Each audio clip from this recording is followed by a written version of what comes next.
دوامه خبره دا ده چې کانفرانسونه دنیا کې خلک دایري، افغانستان کې هم دایریږي.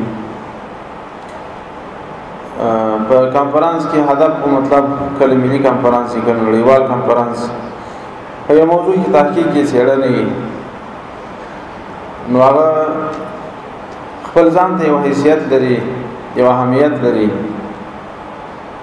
هغه کانفرانسونه د هغه شی انکشاف کوي، د هغه امور په اړه کې تحقیق کوي، پرمختګونه راوړي چې هغه د انسان د اوسایي اسباب دي، چې یا برق دی یا سړک دی یا صحت دی یا زراعت دی.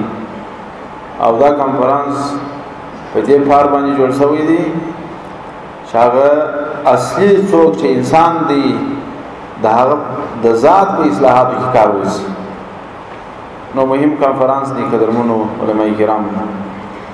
نو هغه مقالات چې ټول حکومت یې کتلې، یو دوه درې چې یو کتلې دي، باور وکړئ زه داسې بې جرأته کړم چې ته اوس په دې مجلس کې وایې څه دا څومره غټې غټې هستۍ الله پاک درکړي دي، څومره ښه لیکنې دي. نن سهار مې یو مقاله لږ راوکتل، داسې یو ښه مضامین، دا خپل پر اسلام باندې ټینګښت، دا د کفارو د سایس، دا د اسلامي ثقافت ارزښت، دا یې په ډېر ښه انداز بیان کړي وو. نو ډېر اطمینان الحمدلله را تحصیل شوی دی چې زموږ داسې ښه استادان دي الحمدلله فکري لحاظ باندې د هر چا د مقالې څخه د هغه فکر هم معلومېږي. نو د دې افکار، د دې د زړه درد، د دې احساسات الحمدلله پر هغو باندې مو علم راغلی. نو ډېر څه شوي دي الحمدلله، ښه مقالې لیکل شوي دي. نو دوی په خپلو لیکنو کې دا لیکلي دي، هغه اجنډا د کانفرانس شریکه کړې وه. نو یوې دا لیکلي وه چې د کانفرانس موخې څه دي او هغه متوقع مقاصد به څه به لاسته راوړو.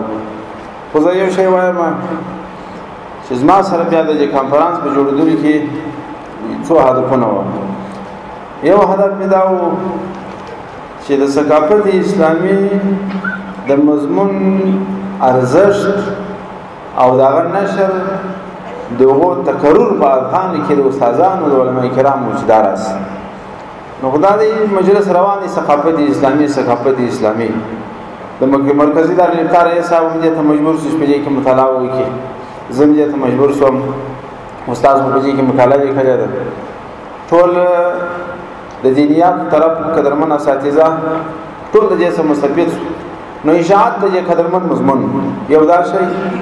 او دوام هدف دا و چې دا قدرمن اساتذه په دې کې تحقیق وکړي.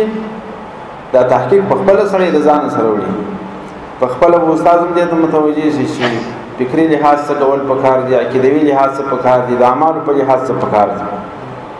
او قدرمن رهبري د پوهنتونونو هغه هم لږ راژوندي شي چې دا مضمون باندې څونه مهم دی او څونه توجه ورته پکار ده. نو اهمیت خو الحمدلله په دې اندازه سو د دې مضمون برکات وو چې د افغانستان د اسلامي امارت زعیم هم تر دې ځای پورې راورسول. موږ تاسو سره ملګري په مجلس کې